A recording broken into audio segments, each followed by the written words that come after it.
ang inaakalang dihado. Noong unang panahon sa kaharian ng Bastil, naninirahan ng prinsipe, si Agustin. At aba, ang taong iyon,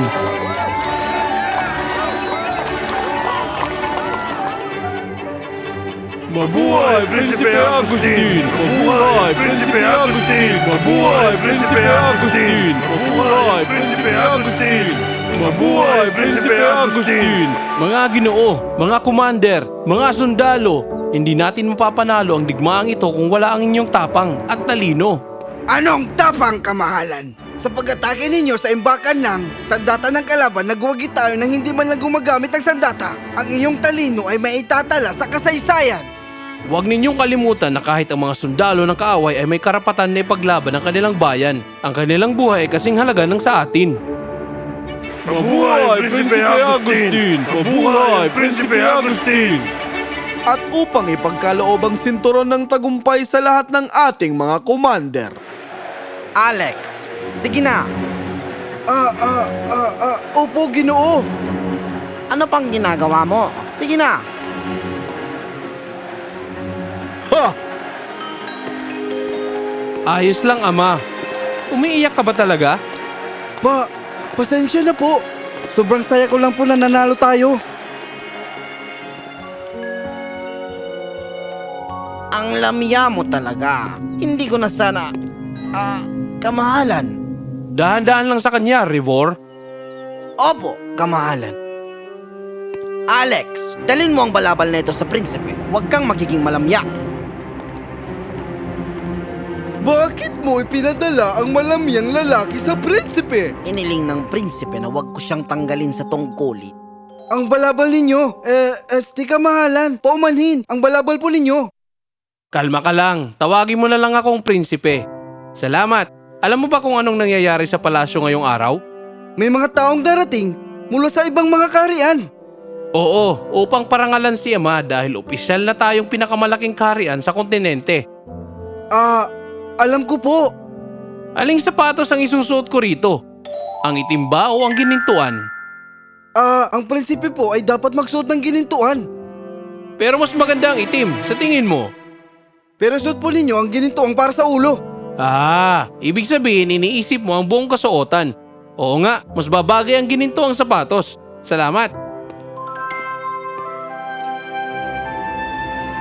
Pinasalamatan ako ng prinsipe. At para sa ating pagkakaibigan, Bastil at Misadonia, ibigay ninyo ang inyong gatas at ibibigay namin ang aming mga mais. Pagdesisyonan natin yan sa kasunduan sa kalakalan. Ano ang ginagawa mo? Iniintindi ko. Ito ay gawa sa mais. Iyan ay mais. At ito'y gawa sa gatas. At ito, at ang krema nito, at ang custard dito, at ang mantikilya at keso, at iyong tart, tinapay at mais mula sa mais, at ang lahat ng ito ay mula sa gatas? Hindi patas ang pantay na dami ng mais at gatas, kamahalan. Bakit hindi? Pareho lang naman ang presyo nila. Nasa halaga yan matapos gamitin ng mga ito. Kailangan nating muling pag-usapan ang kondisyon ng kasunduan. Tama ang anak ko. Ikaw! Kamahalan! Kung magkakamping ka, saan ka pupunta? Kung saan hindi maabala ng aking presensya ang mga hayop. Ano? Augustine, halika na. Hinihintay ka na namin. Darating na. Tinanong ako ng prinsipe. Pero hindi ka naman inimbitahan. O ano naman? Pwede tayong magpalipas ng gabi sa kuwebang ito. Oo. Hoy, sigurado ka bang ligtas ang kuweba na yan? May mga bakas ba ng paa o mga anak ng hayop na dapat ingatan? Wala namang anuman sa bungad. Sandali. Bakas ba yun ng paa ng tigre? Tingnan mo ron, sa loob, malapit sa lawa. Nilapan na sana tayo ng ina nila. Nang literal. Dahil ang ating prinsipe hindi nangangaso. Anong matinong prinsipe ang mga ngaso sa sarili niyang mga nasasakupan? Humanap na lang tayo ng ibang lugar.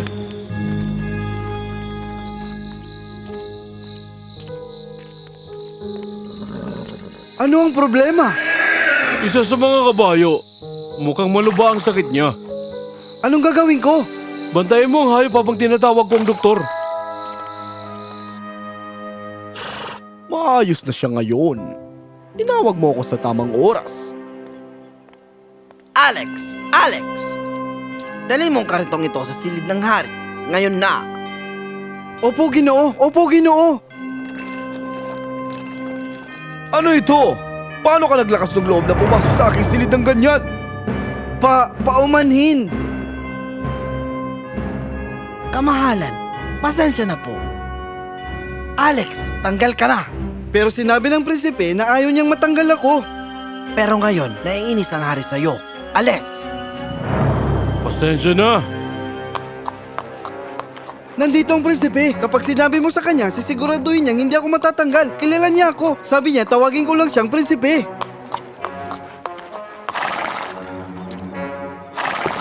Kumusta, Henry? Eto na, kaibigan. Masaya ba ang naging paglalakbay ninyo, kamahalan? Oo, salamat. Kamahalan.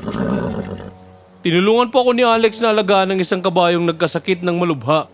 Buong gabi po siya nandoon at kawawa naman po natanggal siya dahil doon. Alex? Sinong Alex? Sabi niya kayo raw nagsabing tawagin niya kayong prinsipe. Marami ang tumatawag sa akin na Prinsipe Henry. Kamahalan. Sino man si Alex, bigyan mo siya ng trabaho sa inyo. Ingat, kaibigan. Alagaan mo siya. Hindi man lang niya alam ang pangalan ko? Siyempre, hindi niya alam ang pangalan ko. Ano bang iniisip ko? Alex! Tinanong niya ako kung aling sapatos ang isusuot niya. Sinuot niya ang sinabi ko. Minto pa siya para kausapin ako. Tinanong niya kung saan ako magkakamping at akala kong nakita niya ako. Siyempre hindi. Alex, siya ang prinsipe. Napakarami niyang dapat tandaan. At ako'y isang walang halaga. Masyadong malamya para maging katiwala, masyadong mahina para maging sundalo. Isa lang akong wala. Pero binigyan ka ng prinsipe ng trabaho sa kwadra. Hindi. Sigurado akong matatanggal din ako rito. Ayokong trabahong ito. Salamat. Alex, walang taong walang halaga. Lahat tayo ay may kabuluhan sa isang tao. Tanungin mo ang kabayong inalagaan mo buong gabi kung ano ang ibig sabihin ng presensya mo sa kanya. Alagaan mo siya. Paalam. Lumipas ang isang taon. Patuloy na gumawa si Alex ng sari-saring trabaho sa kaharian. Sa taong iyon, yumayaman ang kaharian ng Bastille dahil sa gatas na ibinebenta nila sa Macedonia.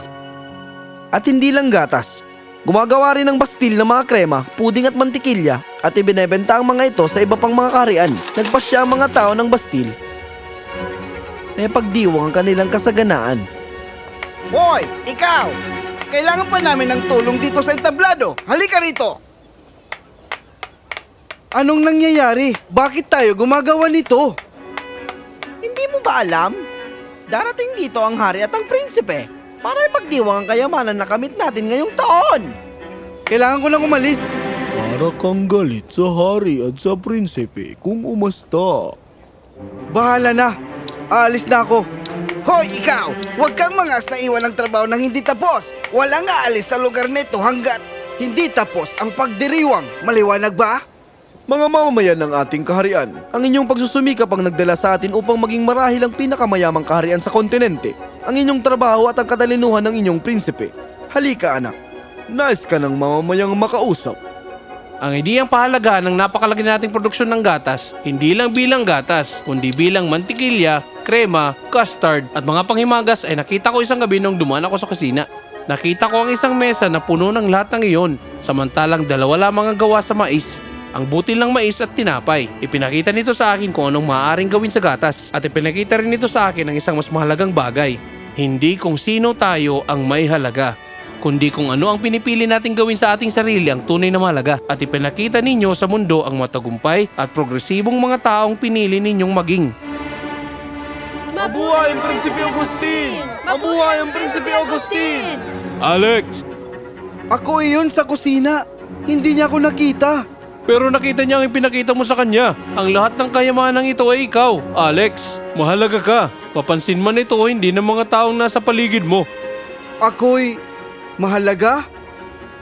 Ako'y mahalaga! Mahalaga ako! Maaaring hindi napansin ng prinsipe si Alex. Pero ano naman, ang pagmamahal, malasakit at katapatan ni Alex sa kanyang inang bayan ang nagbigay sa kanya ng halaga. Mapansin man ito o hindi ng sino man, lahat tayo ay may halaga kahit hindi pa natin ito alam.